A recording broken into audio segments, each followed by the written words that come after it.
કેમ છો ખેડૂત મિત્રો? મજામાં?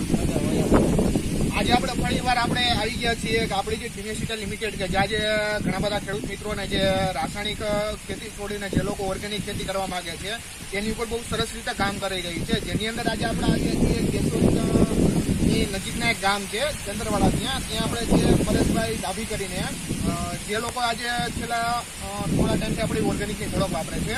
આજે જે પ્રોડક્ટનું રિઝલ્ટ મળેલું છે એ તમને વાતચીત કરું તો વૃદ્ધિવિટાની તમને બેસિક વાતચીત કરું. વૃદ્ધિવિટા શું કામ કરે છે?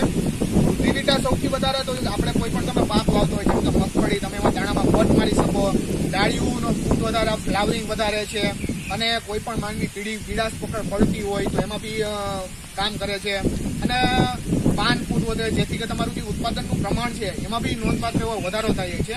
તો આજે આપણે જે ભાઈને મળવા આવ્યા છીએ પરેશભાઈ ડાભી, કે જેણે આ વર્ષે મગફળીની અંદર પોતાના બીજમાં પટ તરીકે ઉપયોગ કરેલો હતો, અને આપણે જેને પૂછીએ કે એના ઉપયોગ પછી એનો અનુભવ જાણીએ કે એને કેવું રિઝલ્ટ મળેલું. કેમ છો પરેશભાઈ? મજામાં? મજામાં. મારું જે ખેડૂત મિત્રો, મારું ગામ છે માંગરોળ તાલુકાનું ચંદવાડા ગામ. ત્યાં વર્ષે સેટ સમજી લો કે માંડવીમાં ફૂલ આવી ગયા, ત્યાં પછી મેં વૃદ્ધિવિટા મારી ગયું છે. ગયા વર્ષથી આ વર્ષે મેં વહેલું મારી ગયું છે, બીજા પટ પણ આપી ગયો છે. કઈ નંબર માંડવી આવે છે? એ 20 છે. 20 માંડવી આવે છે. અને તમે વૃદ્ધિવિટાનો પટ મારેલો હતો. વૃદ્ધિવિટાનો પટ મારી ગયું છે. બરોબર. કેટલા દિવસની માંડવી છે? માંડવી 30 થી 35 દિવસની માંડવી થઈ. એટલે 1 મહિના આપણે માંડવી. 1 મહિનાની માંડવી. હવે તમે ગયા વર્ષે જે પટ મારતા બીજો કોઈ પણ પાવડર લીધો, બીજી કોઈ પણ દવાનો, એની સાથે આ દવાનો પટ માર્યો પછી દવામાં તમને કેવું છે? બીજી દવા તો છે કે M45 છે, થાયરમ છે, જેનો પટ આપતા ગયા વર્ષે માર્યો તો આગલા વર્ષે બધીમાં મારીએ તો ગયા વર્ષની આ વર્ષ કરતા વૃદ્ધિવિટાનો પટમાં જાજો ફાયદો છે. ઉગાવામાં 2 દિવસની પણ ફાયદો છે. જે કે સુકારો આવે, સુકારો આ વર્ષે નથી. ઓલો તો પટ માર્યો પછી સુકારો આવતો આ વર્ષે સુકારો એટલો બધી નથી દેખાતો. થોડીક પીડી છે એના સાથે ખેતરનું પ્રમાણ છે, થોડું પીડી છે. એ તો રાતો જમીન છે. એમાં બી તમે એક રાઉન્ડ મારેલો છો વૃદ્ધિવિટાનો, એમાં બી પીડાશ ઓછી થઈ ગઈ. ઓછી થઈ ગઈ એમાં. ઓકે, વાંધો નહીં. આગળના જે રાઉન્ડ મારી ગયું છે તે પછી એક જ રાઉન્ડ મારી ગયું છે. પટ આપ્યા પછી મહિના દિવસમાં ખાલી એક જ પટ આપી ગયેલો છે. બરોબર.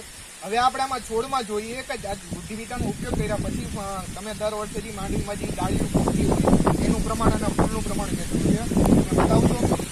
ગયા વર્ષે જે સમજી લો કે ગ્રીન ગામ મારતો, ગ્રીન ગામ બહુ રિઝલ્ટ નથી. એના કરતા રિઝલ્ટ બહુ જે વૃદ્ધિવિટા છે, વૃદ્ધિવિટાનું ફ્લાવરિંગ ડાળી અલગ ફૂટે છે. આ ડાળી ત્યાં ફ્લાવરિંગ નું જે ફાલ ફોલિંગ નું છે એના કરતા પ્રમાણ વધારે છે. ડાળીઓનું પ્રમાણ ખૂબ વધારે છે. હા, બરોબર. જો આપણે જોઈ શકીએ આ છે બધામાં છે. જે ફ્લાવરિંગ છે એની ક્ષમતા નથી વધારે છે એની.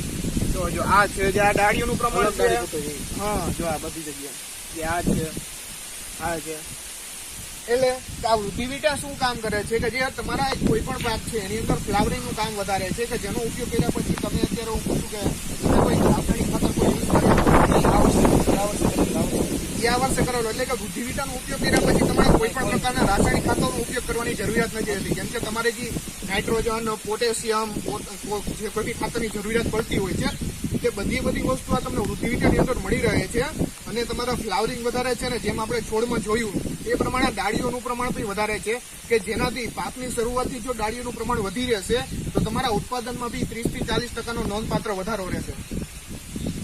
બાકી તમને આનું રિઝલ્ટ કોઈ બી તમે આના વિશે શું કહેવા માંગો છો ખેડૂત મિત્રોને? બસ જ્યાં સમજી લો કે આગલી જે દવા જે ઓર્ગેનિક જે પ્રોડક્ટ છે એના કરતા ભાવમાં પણ આનો ફેર છે જાજો. ભાવમાં તમને કેટલો આમ લાગે છે? ખર્ચા સમજી લો કે આ લીટર આપણે 1800 થી 2000 ની પડતી હોય તો આ એના હિસાબે 1500 થી 1400-1500 ના હિસાબે 1350 માં પડી જાય. જે આપણે ઓલી 1800 થી 2000 નું લીટર પડે, ને એના પ્રમાણમાં આનું રિઝલ્ટ કરતા એનું રિઝલ્ટ ઓછું આવે ઘણું, ને આનું રિઝલ્ટ બહુ સારું છે એકદમ. પછી જોઈએ કે આના ભેગા આપણે એવું થાય તો આપણે બીજા ખાતરો પણ મારીએ છીએ. યુરિયા છે, ડીએપી છે, એના પ્રમાણમાં આ માર્યા પછી આપણે યુરિયા કે ડીએપી ની બહુ જરૂર પડતી. એટલે આનો ઉપયોગ કર્યા પછી તમારે કોઈ પણ પ્રકારના રાસાયણિક ખાતરની જરૂરિયાત નથી પડતી. બરોબર. ખૂબ સરસ પરેશભાઈ, તમારો ખૂબ ખૂબ આભાર.